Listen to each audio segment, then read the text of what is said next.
um homem chamado Nicodemos, que veio visitar Jesus uma noite e disse: Rabino, sabemos que você é um professor que veio de Deus, porque ninguém poderia fazer os milagres que você faz a menos que Deus estivesse com ele. A Bíblia diz que Nicodemos era um fariseu. Nós sabemos que os fariseus eram muito rígidos com suas vidas religiosas. Isso significa que Nicodemos estudava as Escrituras todos os dias. Ele as conhecia de cor e teria sido cuidadoso para fazer tudo o que elas lhe dissessem para fazer. Os fariseus iam ao templo e oravam pelo menos 3 vezes por dia. Eles tinham o cuidado de dar o dízimo sobre tudo que eles ganhavam. Eles jejuavam regularmente, mas na verdade do que as Escrituras diziam para eles jejuarem. Os fariseus davam dinheiro aos pobres e faziam muito trabalho bom e voluntário na comunidade. O povo os considerava homens sagrados, que eram muito próximos a Deus. Certamente, se havia alguém bom o suficiente para entrar no céu, era Nicodemos. Mas quando ele visitou Jesus, ele quisesse que Jesus dissesse que ele estava indo bem. Mas, em vez disso, Jesus disse algo que Nicodemos não esperava ouvir. Ele disse que Nicodemos precisava nascer de novo, antes de poder entrar no reino do céu. Nicodemos ficou confuso e perguntou: como um homem pode renascer quando ele já é velho? Poderia ele entrar no útero de sua mãe uma segunda vez e nascer? Jesus disse a ele que ele precisava renascer das alturas, pelo poder do Espírito Santo. E ainda Nicodemos não entendeu. O Velho Testamento claramente mostra que todo mundo é um pecador e necessita um renascimento espiritual.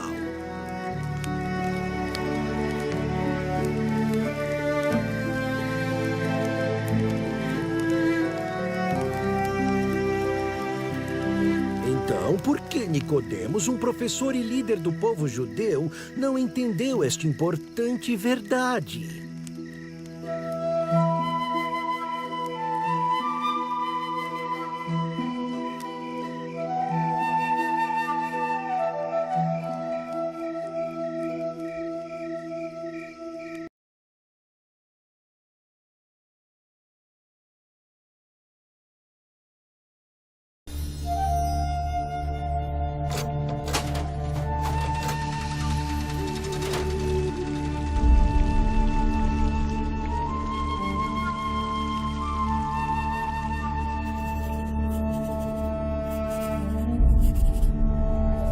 Quando o apóstolo Paulo foi prisioneiro em Roma, ele escreveu uma carta para a igreja em Éfeso.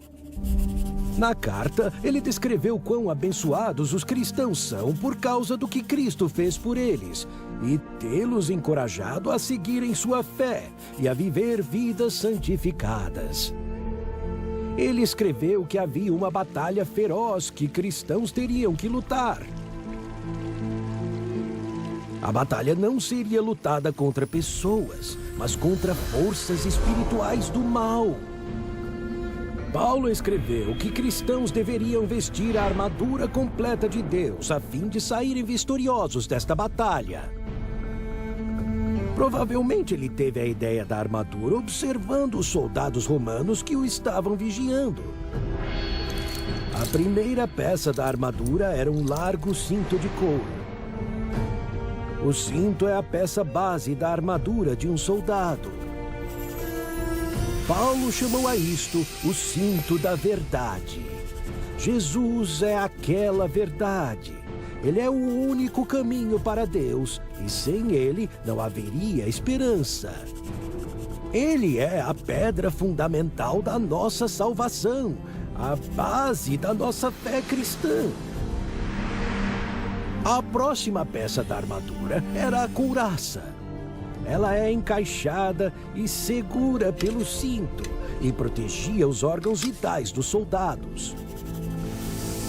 Paulo chamou a ela a couraça da justiça, porque a pessoa de fé está completamente protegida na justiça de Cristo contra todas as acusações do diabo. O exército romano era conhecido por cobrir grandes distâncias em terreno irregular. Isto era porque seus soldados usavam botas que protegiam seus tornozelos e pés. E por causa de suas botas, eles eram capazes de se manterem firmes contra o inimigo. Paulo escreveu que cristãos deveriam estar preparados para levar o evangelho da paz para o mundo inteiro, independente dos obstáculos. O diabo tentaria impedi-los, mas com um passo firme, eles seriam capazes de enfrentar seus truques e ataques. O escudo romano era grande o suficiente para cobrir o corpo inteiro de um soldado. Ele era feito de painéis de madeira que eram colados juntos e cobertos com couro. Antes de ir para a batalha, o soldado ensopava seu escudo com água para que ele pudesse extinguir as flechas de fogo do inimigo. Paulo escreveu que o escudo era como nossa fé em Cristo. Nossa fé nos protegerá contra todas as flechas de fogo que o inimigo atire em nós. O capacete era um símbolo da autoridade romana e protegia os soldados contra ferimentos. No entendimento de Paulo, o capacete romano era um símbolo da salvação cristã. Os cristãos confiam que Deus irá protegê-los e preservá-los, não importa quão furiosa seja a batalha. Nossa salvação está garantida por causa da fidelidade de Deus, e nada pode nos separar do amor de Cristo. A espada romana era curta, desenhada para o combate um contra um. É a única peça da armadura que pode ser usada tanto defensivamente quanto ofensivamente. Paulo a chamou de espada do Espírito, que é a palavra de Deus. Jesus mencionou a Bíblia quando ele foi tentado pelo diabo no deserto. E o diabo não pôde lutar contra ele. Finalmente, Paulo escreveu que cristãos deveriam orar um pelos outros. É a oração que mantém os cristãos em constante comunicação com Deus, que nos protege e nos mantém através de todas as provações e tentações.